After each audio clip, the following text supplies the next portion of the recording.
We acknowledge that this event is taking place upon the traditional territories, the territories of the Haudenosaunee of the Six Nations Confederacy, the Anishinaabe peoples of the Mississaugas of the Credit First Nations, and before them the Chinantan Nation, called the Neutral by the French, and the Attawandarin by the surrounding nations. These people are the original caretakers, the peoples that lived on and intimately worked with these lands. We acknowledge that we have a responsibility to know and understand their heritage. The treaty that was signed for this territory is the Between the Lakes Treaty, No. 3 of 1792, and further the deed referred to as the Haldeman Proclamation of 1784, which applies to the land 6 miles on either side of the Grand River, from the mouth to its source. We need to be aware of our role in these documents. We also recognize the enduring presence of Indigenous peoples upon this land. We acknowledge that we have an obligation to learn to live wisely together on this land. Hello, I am Dr. Christina Han, Associate Professor of History at the Brantford campus of Wilfrid Laurier University. This is my first public lecture for Brant Historical Society. Since joining Laurier Brantford in 2013, I have been involved in BHS. I have curated 3 exhibits for Brantford's immigration history at the Brant Museum and Archives. I love how welcoming and inclusive BHS and its members have been, so today I am very thrilled to deliver this virtual lecture. The title of my talk today is Telling the Stories of Brantford's Early Immigrant Communities Through Deep Maps. I delivered a lecture on this topic 2 months ago for the Grand River Council on Aging. Today, I will build on that lecture. So if you already watched that lecture, please don't worry. I'll be introducing new materials, so please stay tuned. In 2020, I got a grant from Social Science and Humanities Research Council of Canada to study Brantford's early immigration history and to create a database for an interactive map. The title of my project is Comparative Spatial Histories of Brantford's Early Immigrant Communities between 1900 and 1920. So my project investigates early spatial histories of Brantford's 3 communities, Armenian, Italian, and Chinese communities, through deep mapping and digital storytelling. So what is a deep map? Deep map, simply put, is a map with multiple layers of information. So I'm building this based on quantitative and qualitative data drawn from census and city records, local newspapers, and other archival materials. I am creating a deep map that visualizes how these 3 communities with distinct immigration patterns developed over the 2 decades. The software I am using is called Hurist. It is a web-based database and mapping interface designed for humanities research, and it was developed by my collaborator who works at the University of Sydney in Australia. Hurist was used to create the Digital Harlem project, which maps out everyday life in Harlem, United States, between 1915 and 1930. And this is what Digital Harlem webpage looks like. It's a very cool website. And this is what my map looks like. I am still building my database, but I built this map using the fire insurance maps of Brantford. And this is what it looks like on the back end. Essentially, it is a large database with a lot of information. Once finished, the map will show where people lived, where they worked, sites of significant events, and much more. And this image shows Armenian residents in Brantford and where they congregated. The database will also be linked to a lot of old newspaper articles, especially from the Expositor, and users will be able to do keyword search, which is really exciting. This is another image of my database, and it will also map out relationships, who was related to whom, so we can get a better sense of what the community looked like. I am focusing on the first 2 decades of the 20th century, the period which saw the first large influx of immigrant workers into Brantford. And as you probably all know, by 1907, the city identified the growing presence of these foreigners as an important economic, social, and cultural issue to be dealt with. And after much public debate, a number of services were introduced to help assimilate the foreigners to Canadian life. And as I am speaking to VHS members who are already familiar with Brantford's history, I won't go into too much detail about the basic information. And by the end of World War I, Brantford was home to over 3,000 immigrants from 34 countries. And big thanks to Geoffrey Moyer, who created this wonderful chart for us that maps out the growing number of immigrants in Brantford between 1911 and 1918. So according to this chart, by the end of 1918, Brantford had roughly 500 Armenians, 160 Italians, and 110 Chinese people. The Armenians were mostly industrial workers who were actively recruited by the city's major manufacturer, namely the Cockshott Plough Company. And by 1915, Brantford became home to Canada's largest Armenian community. They initially saw themselves as temporary workers, but with the outbreak of World War I and the ensuing Armenian genocide, they decided to settle in Canada. The Italians came to Brantford to work in construction and foundry and to build railroads. The community that started with 2 families in 1903 grew steadily, and in 1914, the first Italian grocery store was established. The Chinese are the most understudied community of the 3. The early Chinese residents of Brantford were manual laborers and entrepreneurs who appear to have moved to the city after working in railway construction and mining elsewhere. So why did I pick these 3 communities? I have selected these 3 communities because they have very different immigration patterns, and I want to shed light on the multiplicities of immigrant experiences in the city. Now, I want to share with you some interesting information that I have found about the 2 lesser-known communities, namely the Armenians and Chinese. It's going to be really fun, so buckle up, let's get started. Early Canadian oral history reveals that a member of the Cockshott family, owners of the Cockshott Plough Company in Brantford, went to Constantinople in the 1880s and recruited 10 Armenian workers. And soon more and more Armenians joined, and they began arriving in the city in search for employment. Brantfordians at the time showed great concern for Armenians during the Armenian genocide in Turkey. So here we have an article from the Expositor. This is from December the 21st, 1895, Armenia again. And this article says 12,000 Armenians are said to be massacred.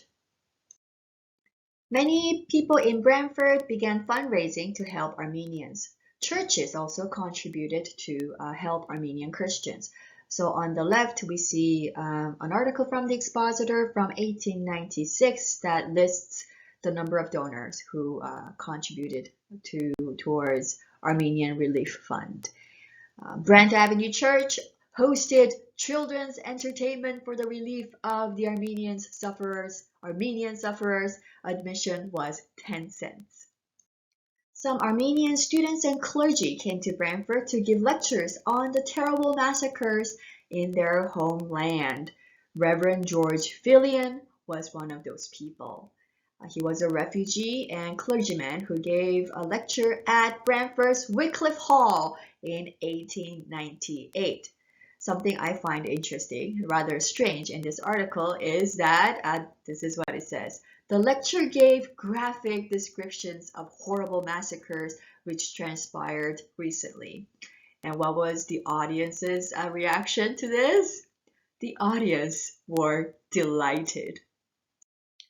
Another famous Armenian preacher visited Brantford in 1903. His name was Revd H Papasians, who stayed in the city for over a week and held several meetings and talks at Grace Anglican Church, shown right here.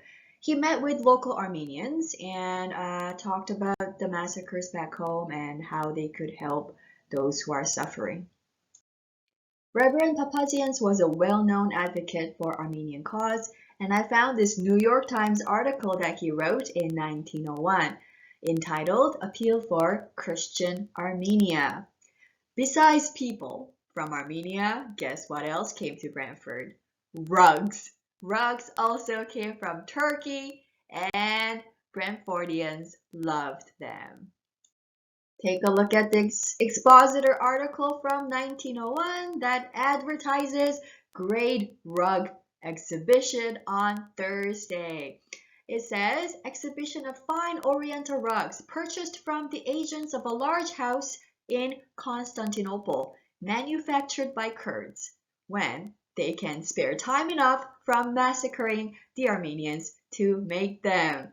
While we cannot hold up their code of morals and ethics as being particularly high, they are manufacturers of good rugs at moderate prices.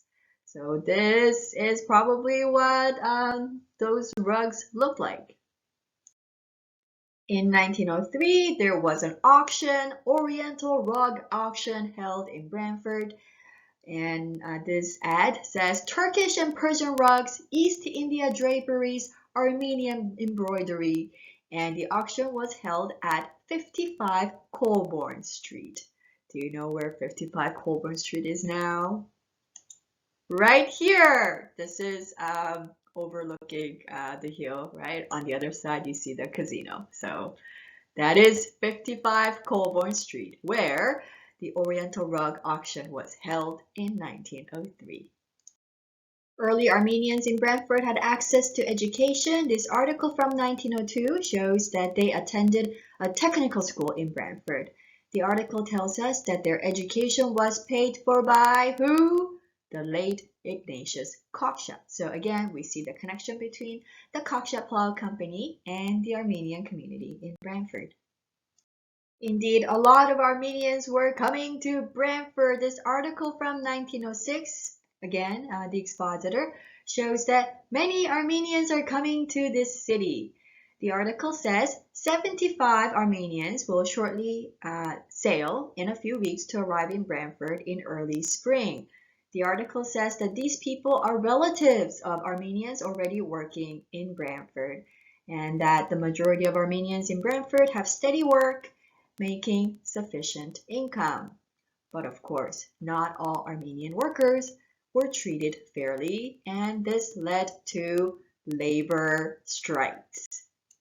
In 1903, Armenian painters at the Brantford Carriage Company went on strike, grieving that although they were hired as painters, the company also assigned them to work on other things, and they were not happy, so they walked out. This is an interesting article from 1904 that says, too many fights. Armenians and Canadians get into another factory dispute. The article says there are altogether too many fights between local and Armenian workers in Brantford. Yesterday, another mix-up occurred at the Verity factory, which you see right here. An Armenian worker hit a white workman, and another white man objected. The Armenian swung at the latter, who dodged and hit back twice. As a result, the Armenian was floored and lost 4 teeth. That ended the affair. At another local factories, similar rows take place, and ill feelings and jealousy is being created.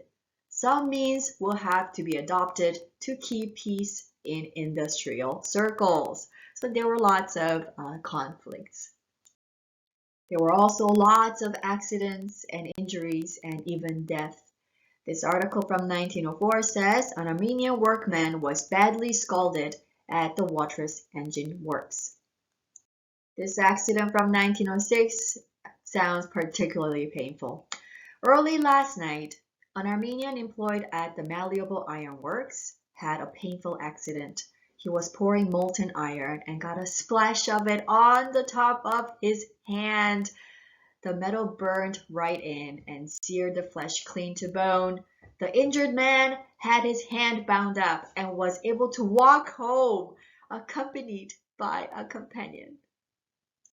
There was another big Armenian strike in 1906 when 100 Armenians at the malleable iron works went on strike, demanding pay raise from $1.50 to $1.75.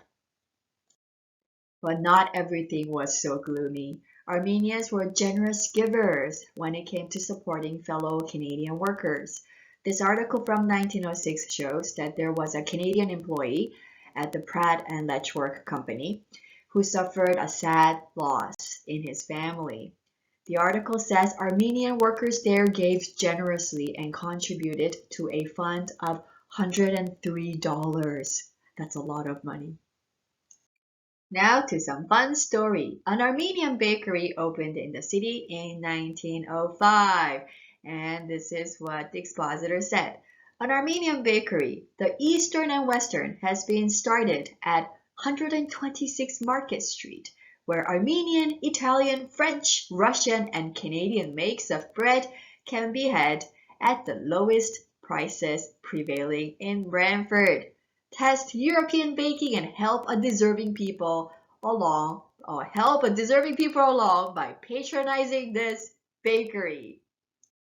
So where was the first Armenian bakery located? Right here, 126 Market Street. The owner of the bakery was Harry Gorgian, and on April the 17th, 1905, Harry's horse went wild. The article is entitled Horse Got Insane Idea. The article says a horse belonging to Harry Gorgian, the Armenian baker on Market Street, got an insane idea into its head this morning to drag the baker's cart a little faster than usual. As a result, quite a quantity of Armenian bread was strewn along Market Street. The horse was caught in front of the library building. And quite a number of citizens had the opportunity of examining the product of the foreign baker. So imagine Armenian bread all across the Market Street. And there was an Armenian wedding in the city in 1906. This article says an Armenian worker whose name was Harry Papasian and his bride, Angel Oskurgian, who were friends back home, got married in the city. Harry had moved to Brantford for work first, and his bride later joined him. And their simple wedding was held where? Right here, 18 Sheridan Street. It cannot be forgotten that early immigrant communities in Brantford added so much to the city's culture and entertainment. Particularly active were the Italians. Italian musicians performed in public events as early as in 1900. Italian musicians playing harp and violin at the rink. Here we have an advertisement from the Expositor. And a famous Italian violinist, Michael Coscia, performed in Brantford's Apollo Theatre in 1911. Where was the Apollo Theatre? Do you know? Right here, 162 Colborne Street, where the University Pharmacy is located right now. It should be noted that Italian workers also experienced injuries and death while working in Brantford. This 1914 Expositor article shows that an Italian man whose name was Joe Moner had a broken leg from a worksite accident. Italians also went on strike. In 1911, 8 Italians employed with the street railway walked out from work owing to a grievance against their boss. And these Italian workers did not speak English very well, and they had an interpreter whose name was Peter Conchala, a young Italian man. And we know what Peter Conchala looked like. This article says Conchala was the best-known Italian in Brantford. He was a peanut and fruit vendor who had multiple stores in the city. So why was Peter so well known? Peter played baseball. He was a great player and he had many fans. And it didn't hurt the fact that he was a hustler at selling expositors, according to right here. On the side, it may also be mentioned that he is a hustler at selling expositors. Maybe that's why they put a photo of him in the newspaper. Peter Conchella's shop was located at 270 Colborne Street. He sold guaranteed absolutely pure Italian olive oil, imported direct from Italy. Only sold by Peter Conchella. Where was this shop? Right here, where the Conestoga building is right now. That is 270 Colborne Street. When the First World War broke out in 1914, Peter Conchala also started the Patriotic and War Relief Fund to help war efforts in Italy. He raised a lot of funds, and somebody asked him later on, not this article, whether Peter Conchala wants to return to Italy and fight. Peter's answer was, no, thank you. Now back to Armenians. Their community was expanding and they began buying properties. As we see from this article from 1906 that says Armenians will build. It is announced that a number of Armenians have purchased property on Wilkins and Washington streets from a man named Fred Walsh. So where was that property that they purchased? Somewhere around here, right by the railroad. I think one of these houses right there.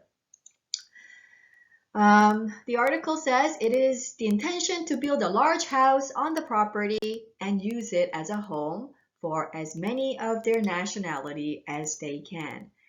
But sadly, this news really upset many local residents. The Canadian residents of Brantford began to complain against the expanding foreign community, especially against houses owned by foreign workers. Locals in Eagle Place in 1911 complained, and they began raising sanitary and security concerns, proposing, guess what? Segregation of foreigners.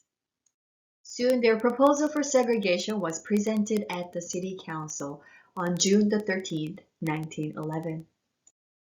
Then the local Brantford pastor, Dr. Scott, the pastor of Colborne Street Methodist Church, whose picture you see right here, responded to the idea of segregation and said segregation would not resolve the issue. Instead, the locals should cooperate to aid in improving living conditions of foreigners in Brantford and assist them so they can be good citizens.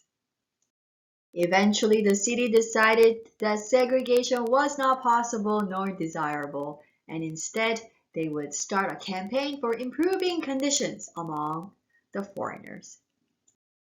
But despite the complaints from some people, actually a lot of people, we learned that foreigners in Brantford were law-abiding citizens. There was a great talk about violent Italians and Armenians, drunken Italians stabbing people on the streets, but police report from 1913 shows that in 1912, there were only 14 arrests of Armenians, 2 arrests of Italians, 0 Chinese, and 628 arrests of Canadians and 128 arrests of English. So the numbers are very revealing. Now to the Chinese. One earliest record of the Chinese people in Brantford I came across comes from 1884. An Expositor article that says there was a Chinese drama troupe consisting of over 30 celestials. That's how they called the Chinese back then. So over 30 celestials were performing in Brantford. I was really thrilled when I saw this article. A Chinese drama troupe in Brantford in 1884? Like, how awesome is that? But it turns out The performers were not Chinese. Rather, the alumni of Young Ladies College, who created a show which they called a spectacle of true celestial life. This and many other sources I found tell us that before any Chinese person arrived in the city, people of Brantford were exposed to Orientalist and often negative representations of the Chinese people, viewing them as exotic others or as threats. Stories of early Chinatowns in San Francisco and New York filled the Expositor. The earliest documented reference to a Chinese person in Brantford comes from July the 8th, 1885. His name was Lilit. Lee came from Hamilton to Brantford to set up a laundry, and an Expositor reporter interviewed him. The Chinese man told the reporter that he liked Canada and did not want to live in the US. Lee told the reporter that he wanted to find a nice town and do a good laundry business. Sadly, the reporter describes Lee as a celestial giggling in an idiotic manner. Lee set up a laundry business on Nelson Street. We don't know the exact location, but only after 2 weeks, he packed up and left the city. The newspaper tells us that sometime Saturday evening, someone threw a stone through his front window. Brantford boys had so persistently annoyed Lee that, fearing the worst, he decided to leave the city. The reporter says Lee wisely concluded to evacuate the town. So where did Lee go? He left for New York City. And in his parting words, he said, Brantford was a bad city. 2 years later, another Chinese man came to Brantford from Hamilton to set up a laundry, this time on Market Street. His name was Long. We don't hear about him again. So why were Chinese men coming to Brantford to set up hand laundries?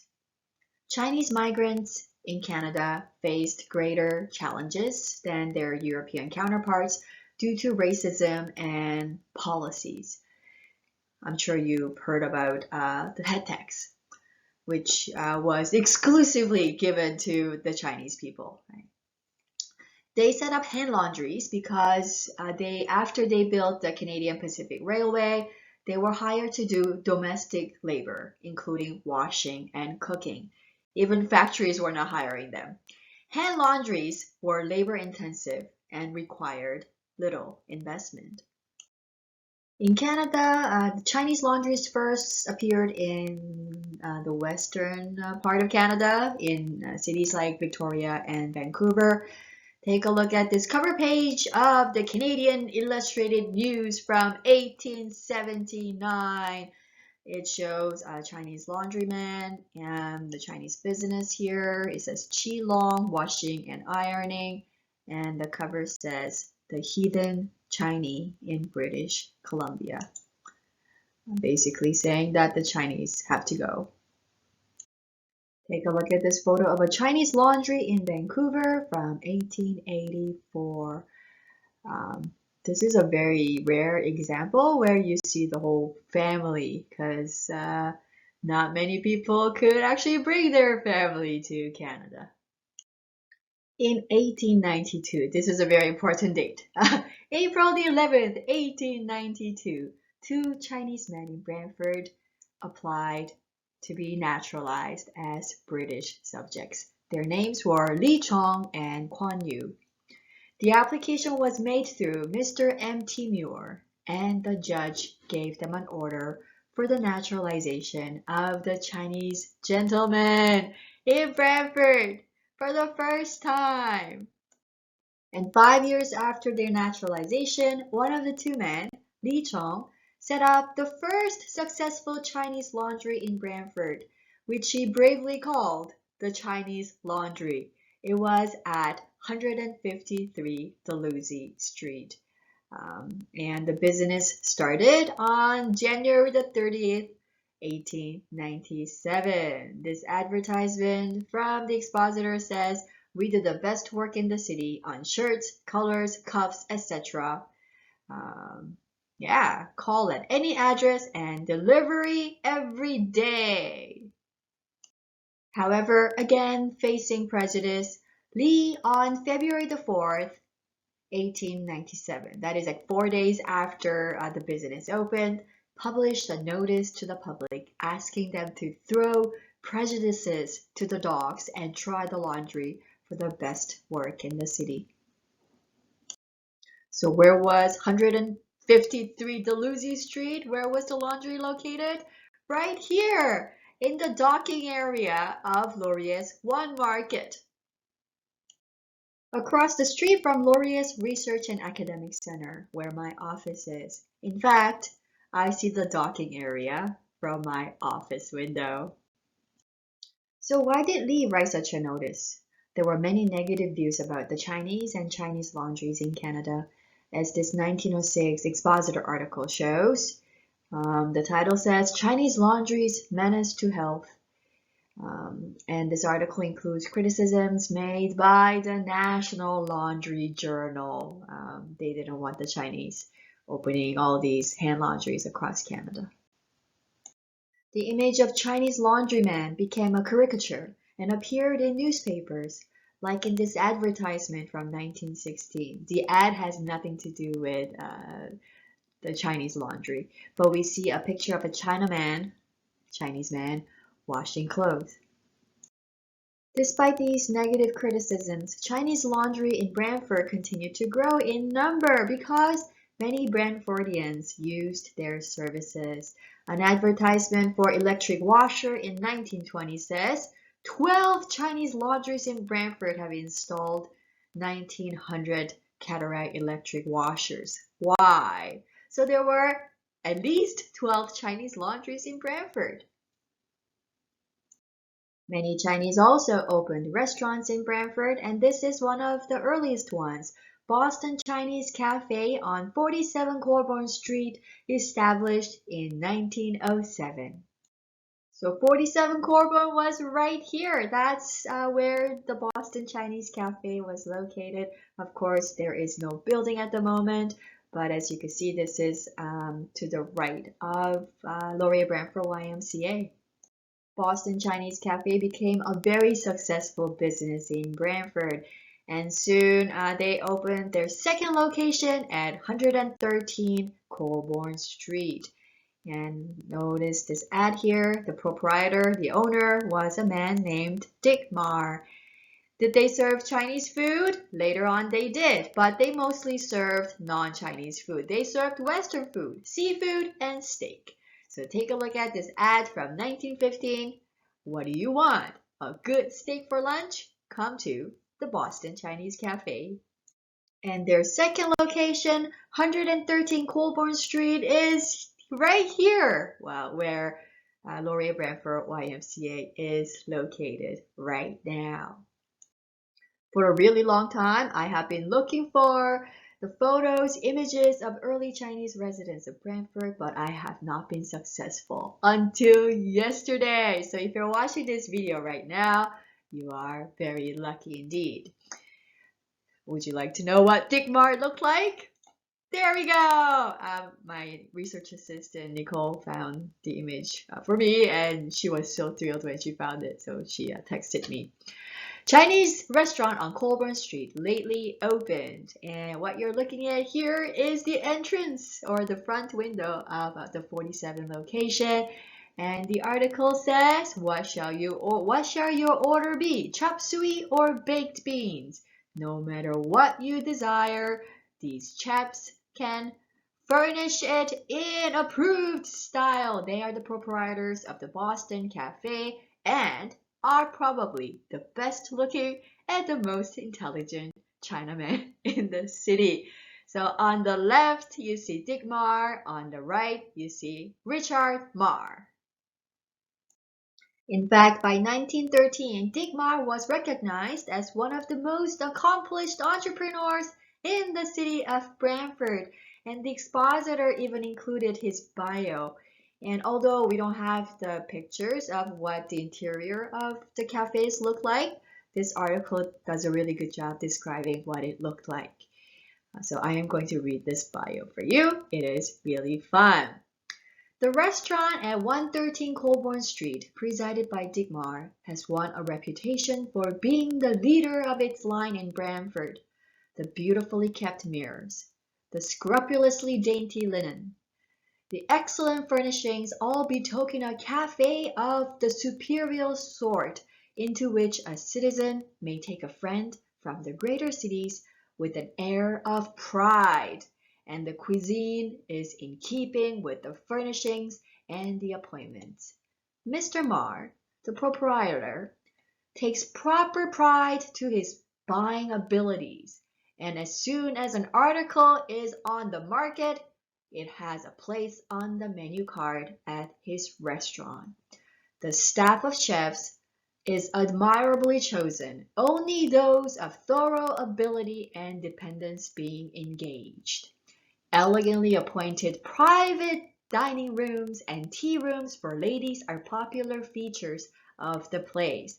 So popular has this place become of late that enlargement to size was twice made necessary recently. In fact, the Boston Cafe, as it is popularly known, has a high standing among the ladies and gentlemen of Brantford, and it is no wonder that the business has grown to such large proportions.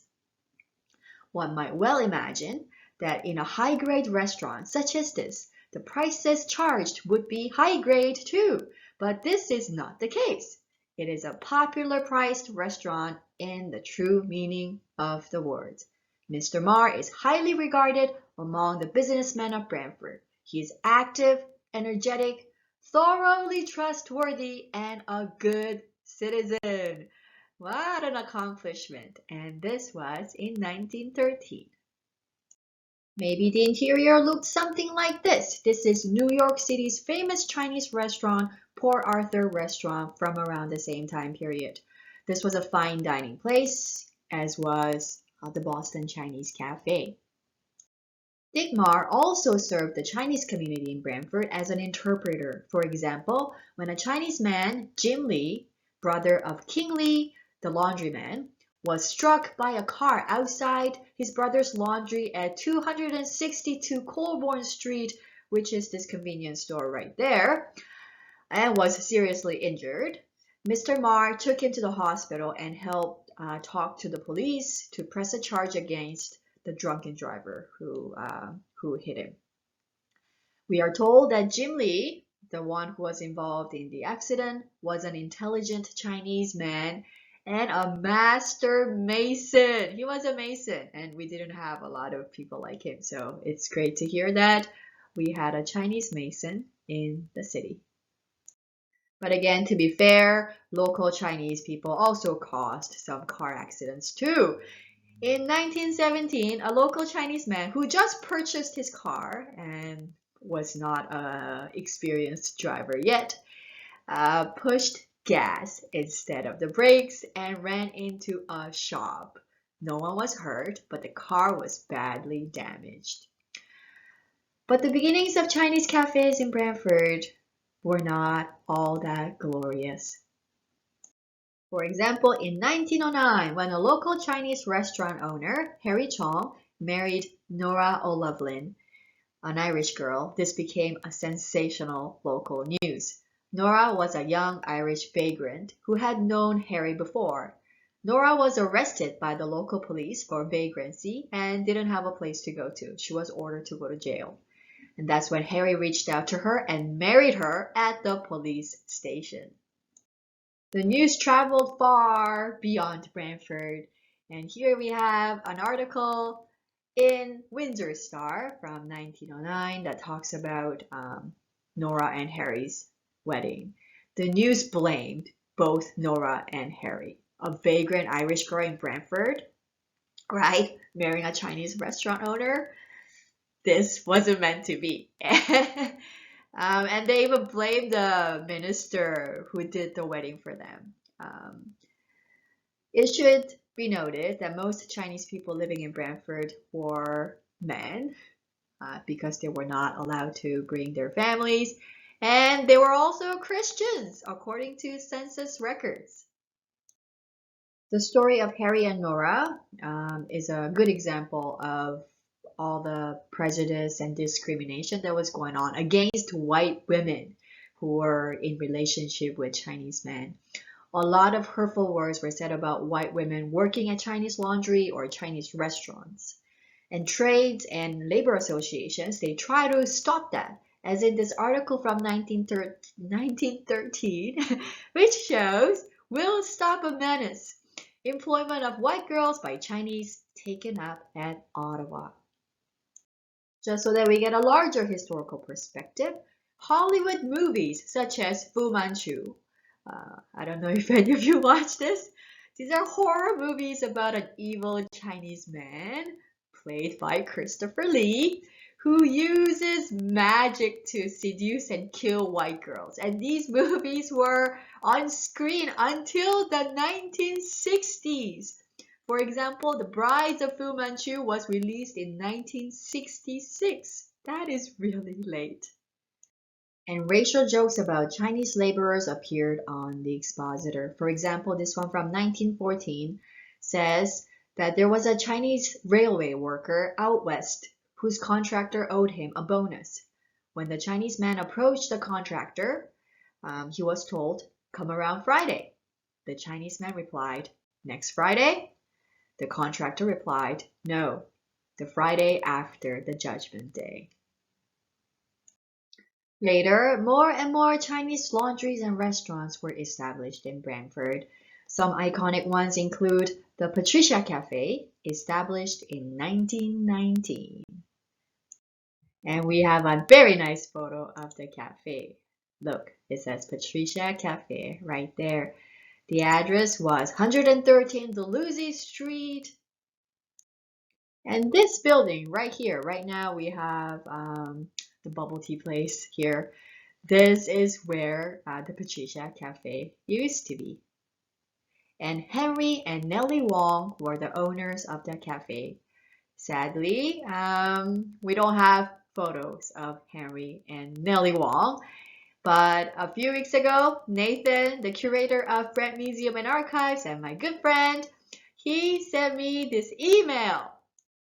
He said, "Guess what? We found among the glass negatives of portraits of old residents of Brantford, 2 Chinese boys." And these were the negatives that he sent me. Do you want to see what the boys look like? Here they are, Arthur and Sam Wong. They were the boys of Henry and Nellie Wong, who owned the Patricia Cafe, and the boys also worked at the restaurant too. And the Wongs of the Patricia Cafe were friends of this lady. This lady. Who is she? Can anyone tell me who she is? She is Evelyn Johnson, sister of Pauline Johnson. She lived on the second floor apartment of the restaurant. And they were good friends. When Evelyn Johnson was old and blind, the Wongs took care of her. The Chinese community in Brantford was also actively involved in helping the modern republic in China, which was facing a lot of challenges domestically and internationally at the time. I don't know if you knew this, but there was the Brantford branch of the Chinese Nationalist League, which was formed in 1918. Then they had their inaugural celebration in 1920. And this is the Expositor article that talks about the event. A formal inauguration of the Brantford branch of the Chinese Nationalist League. And according to this article, which again is a very fascinating one, at the event they revealed the portrait of the first president of the modern Chinese Republic, Dr. Sun Yat-sen, and that is his portrait. And the president of the Canadian branch of the Chinese Nationalist League, and that's the man. He came all the way from Vancouver to Brantford to attend this event, as well as other dignitaries in the city and even outside of the city.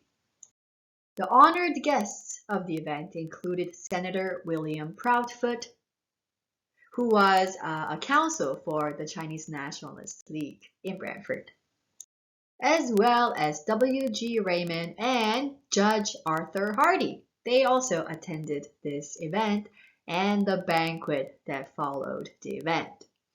The president of the Brantford branch of the Nationalist League was Digmar, the proprietor of the Boston Chinese Cafe, and he gave the welcome speech. The banquet following the inauguration event was held at the Royal Cafe, which was another really famous Chinese cafe in Brantford. And do you want to know what was served that evening? Because the Expositor article includes the entire menu of that banquet. By the way, the Royal Cafe was located right here in this empty space right next to Laurier Brantford's Grand River Hall, which is to the right of the Brantford Public Library. Yes, about the menu. Here is the full menu. I actually I went through every single item in another video lecture that I delivered for the Memories of Brantford's Chinese Community Project, which I will discuss at the end of this talk. So go to memoriesofbrantford.ca and you will be able to watch a very short video that I did for the event, and it includes the menu of the entire banquet. Yes, do watch it. I also found some interesting articles about the Brantford police giving Chinese cafes some hard times. For example, 1917, Brantford police ordered all Chinese restaurants in town to remove their draperies, otherwise they would lose their licenses. The police wanted the curtains of individual dining rooms drawn back for security reasons. They don't really explain that, but yeah, the Chinese restaurants had to comply, including the famous Boston Chinese cafes, because they had the individual dining rooms. I'm sure they had like curtains and other things as partitions, and they were asked to remove them. And in the following year, the owners of the Dominion and Royal cafes in town received a warning for breaching the food regulation. And what was the food regulation that they breached? They served pork on a Friday morning. So no pork chops, everyone. Friday mornings. The Chinese community in the city of Brantford continued to grow. Take a look at this ad of Hollywood Cafe from 1929, and that's the picture that I showed earlier in my lecture. Very fancy. This was another high-class Chinese cafe in town. The proprietor was George Bow, and we have a photo of his. That was George Bow, who opened his restaurant in 1929. And again, this became a very popular destination in Brantford. And the Hollywood Cafe had live music every evening. Hollywood Cafe Orchestra performed every evening, and the orchestra was conducted by Harold Vansickle. Harold Vansickle and his Capitolians. So this was the best known band in Brantford, and they performed at the Hollywood Cafe every evening. While the regular menu at the Hollywood Cafe wasn't very Chinese, the Hollywood Cafe also served Chinese food, and there's a really fascinating article here from 1929 that talks about the Hollywood restaurant serving the authentic Chinese food to a group of Brantford ladies.